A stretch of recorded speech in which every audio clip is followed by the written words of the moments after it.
Hey everyone, Joe here. In this video, I'm going to show you how to get started with reverb in your mixes. Reverb can be tricky to get right to achieve a natural sounding ambience and to get the sound that you're after. But I'm going to demystify reverb, explain what it is, how it works, and how to use it in your mixes.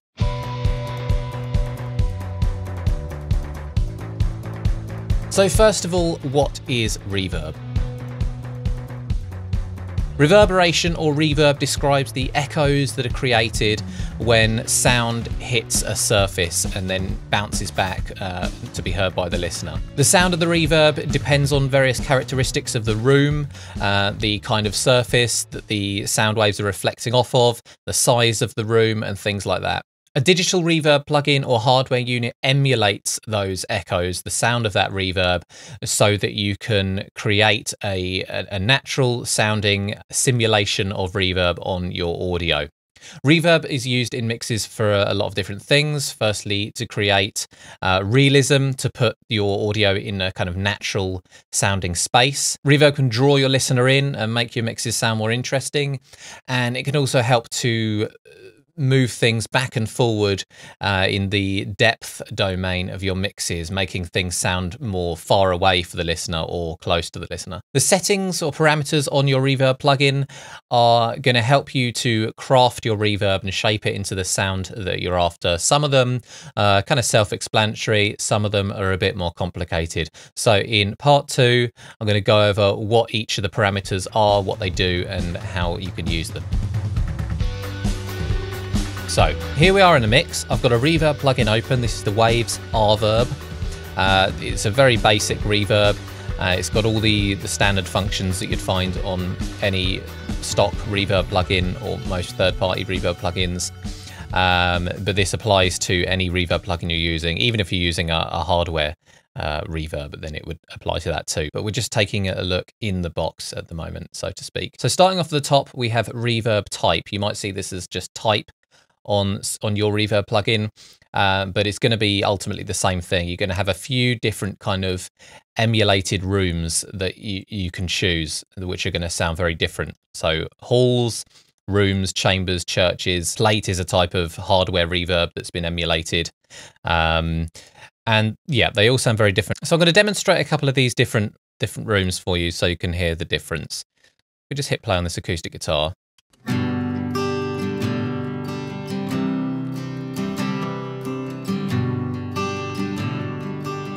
So the hall sounds like we're in a big hall. Then you've got room, a kind of more intimate sounding reverb, and so on. Now, depending on what reverb plugin you use, these are going to sound very different and you're going to have different options available. But the best thing to do is just experiment and think about what kind of reverb sound you're after before you apply the reverb. Do you want a big kind of ethereal chamber effect, or do you want something more intimate, just like something's playing in a small room? Then next, we have the time setting. This you're going to find on pretty much any reverb plugin. So if we just set up a nice chamber on these vocals, you'll hear what happens when I increase the time of the reverb.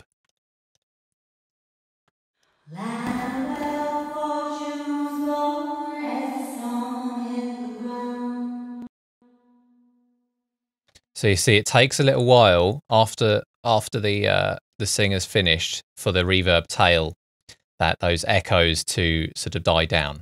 So let's make it really short, this time setting.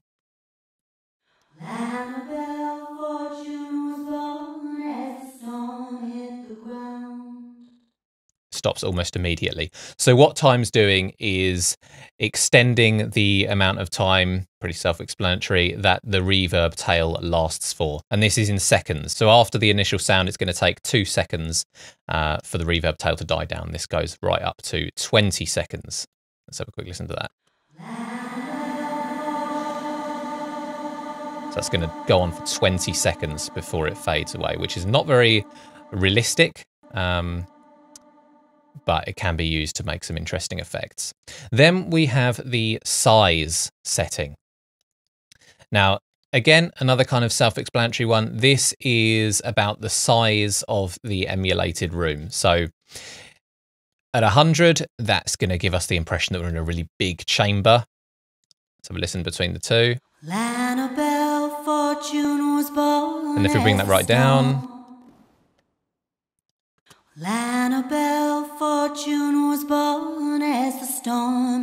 sounds a bit smaller, doesn't it? Next up, we have pre-delay, another important reverb setting.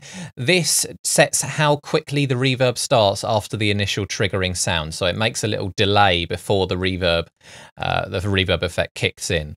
So at 0, there's going to be 0 delay. Immediately as the sound plays back on our system, the reverb tail is going to kick in. But if we brought that up, well, I'll play it and you can hear what it sounds like as I move it along, move it up. So that reverb's kicking in immediately.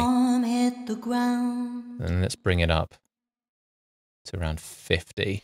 She waited on tables at Lily's by the edge of the town. You can hear there's a slight delay. In the evening she gazed at the ocean and dreamed. So in a mix, what this can do is prevent the reverb from masking the original sound, so it doesn't play completely on top of each other and it starts to get muddy. A longer pre-delay also gives the impression that you're in a larger room. For example, if you hit a drum in a large room, that sound is going to take quite a while to reach the wall and then come back to you. So there's going to be a delay. Whereas if you're in a very small room, it'll be more instantaneous. So it can affect the perceived size of the room. Then there are a couple more we're going to look at. Next up is early reflections. So early reflections are the initial reflections that occur as soon as a sound has been played in a space. So a high level of early reflections are going to simulate a smaller space because you're getting those immediate reflections. A lot of plugins are going to have this visual representation as well, which is very useful. You can see things move around as you increase the size. And then early reflections, if I bring those down, yeah. So you can imagine each of those lines as a reflection of the audio. So let's hear these vocals with the early reflections in. Lanabelle Fortune was born as the storm hit the ground. And again without early reflections. Lanabelle Fortune was born as the storm hit the ground. So again, it gives the impression of a smaller room. Now on your reverb plugin, you might see this as early reflections / tail. Tail would be the rest of the reverb after the early reflections, and you'll be able to balance between the two. Just experiment with that and see how it goes. But ultimately, it's the same thing across whichever reverb plugin you're using. There are two more settings that I'm going to show you before we move on to using this in a mix. The first one is EQ, or you might find high pass filters or low pass filters on your plugin. It depends what you're using. If you're unsure exactly what EQ does for your audio, I'm going to leave a link on the screen now and in the description just explaining that. But ultimately, it's all about affecting the frequency response, so the bass, the treble, the mids of your audio. And then an EQ plugin or filters, high-pass filters and low-pass filters on your reverb, that's going to be applying reverb just to the reverb tail itself. I can cut all the low end out, for example. I've got 100 hertz there. I could cut all the low end out of just the reverb tail itself. And what this is going to do is avoid getting a muddy vocal, getting too much sort of low end on there. It can be used to simulate certain spaces where you're getting more or less of a certain kind of frequency response. It's hugely powerful. I'm just going to show you how that sounds. Lanabelle Fortune was born as the storm hit the ground. So we've still got the low end of the vocal itself. It's just cutting the low end of the reverb. Lanabelle Fortune was born as the storm hit the ground. And then as I boost that, you can hear the bass come back in. And the last of the most common important parameters of reverb I'm going to show you is the wet-dry control. This is basically just how much reverb there is in relation to the dry signal. So if I turn that right up, Lanabelle Fortune was born as the storm. Got loads of reverb on there, and then you can dial that down. Lanabelle Fortune was born as the storm hit to a completely dry signal. Now I'm going to go over how to use reverb in your mix. So while we're in this mix, I'm going to stay with these vocals and show you how to get a nice natural sounding reverb on a vocal. Then we're going to move on to take a look at some drum reverb. So first of all, I wouldn't put a reverb plugin directly on the vocal channel itself. Now, there may be situations where you might want to do this, but normally I wouldn't do that. What I would do is create a stereo bus, and I put the reverb, oh, that's in mono, I put the reverb on the bus itself. Then I would keep that wet dry control at 100% wet, and then I would send that vocal to the reverb bus. So which one did we use? Hall. Okay. So what that means is that we can just use this send to dial in however much or little of the reverb we want as the wet dry control. Let me just show you. Annabelle Fortune was born as the storm hit the ground. Now what this does is make for a nice easy control that you can just access from the track itself. It also means that you can use plugins to affect just the reverb itself. If you put a plugin on the bus, like a distortion or an EQ or compression, it's only going to affect the reverb, which can open up a huge amount of mixing opportunities. So I'm just starting with the factory default settings on this plugin. I'm going to play the vocal, and then we're going to make a few adjustments. Let's dial in a bit more of that reverb. As the storm hit the ground. I do like using a nice plate on a vocal. So let's sort of see what we can do with plate. By the edge of the town. I'm going for something realistic and smooth and natural. In the evening she gazed at the ocean and dreamed. Let's go for 1.5 seconds. Sailed by and the places they'd been. Bit of pre-delay. Always returned. That kind of natural room sound. And take a bit of that low end out. Sounding nice. Time slips away. Focus more on that reverb tail.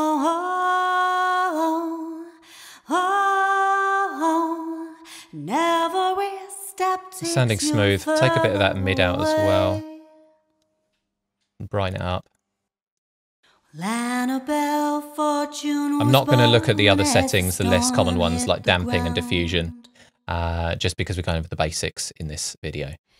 She waited on tables at Lily's. Let's have a listen with the acoustic guitar and see if we need to make any changes to the mix. She waited on tables at Lily's. A little bit more just to help it cut through. In the evening she gazed at the ocean and dreamed all the boats that sailed by and the places they'd been. And though the tide always returned what hadn't seen. Okay, so that's a nice, subtle, natural sounding reverb. When I first started mixing, I used to go way overboard with the reverb, too much, and it started to make things muddy and it didn't sound realistic. But I find that less is more with reverb unless you're going for a certain kind of style or effect. Now I'm going to switch over to another mix and we can hear some reverb in action on drums. Okay, so here we are in more of a rocky mix. We've got a full kit going.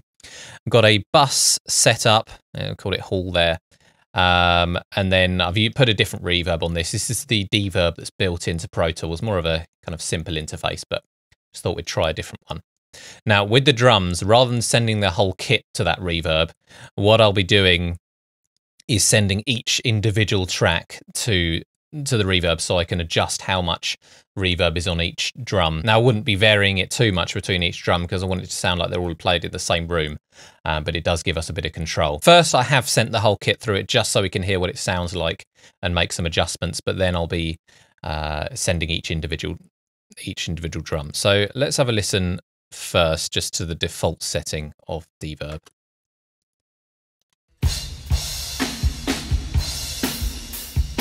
Yeah, so that's a bit too arena rock for this song, I think. We're going to go for a room. Go a bit smaller and longer. Dial that back a bit.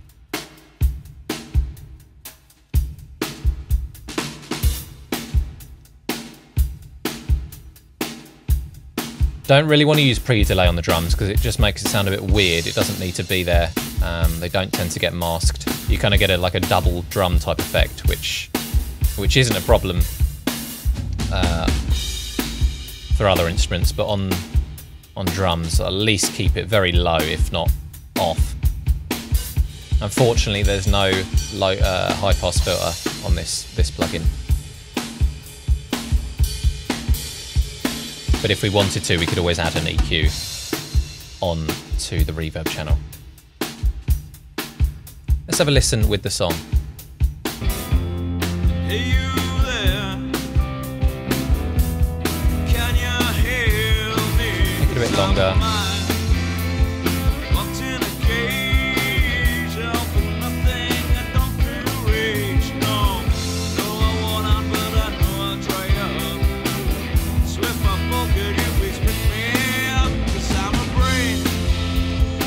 Okay, so that's a nice balance, sounding natural.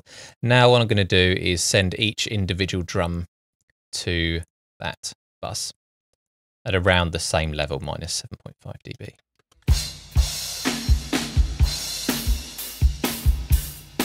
And then from there we could make adjustments, like you could have more snare reverb. You'll notice that I haven't sent the kick to the drum bus. Kick normally sounds a bit messy when going through a reverb, and I normally just don't bother with any at all, but you could, it depends on the song itself. Yeah, it just sounds kind of boomy, so I don't really want that on there. It sounds a lot tighter without it. And we've still got a bit of reverb on the kick that will be present in the overheads and ambient mics. And there we go. So those are the basics of reverb, how to use it in a mix and what it does. If you have any questions, you're not sure about anything, or if you want me to go into further detail on some of the other parameters that we didn't cover, just leave a comment below. And if you want to see more mixing tutorials just like this one, then hit that subscribe button. And as always, thank you so much for watching, and I'll see you next time.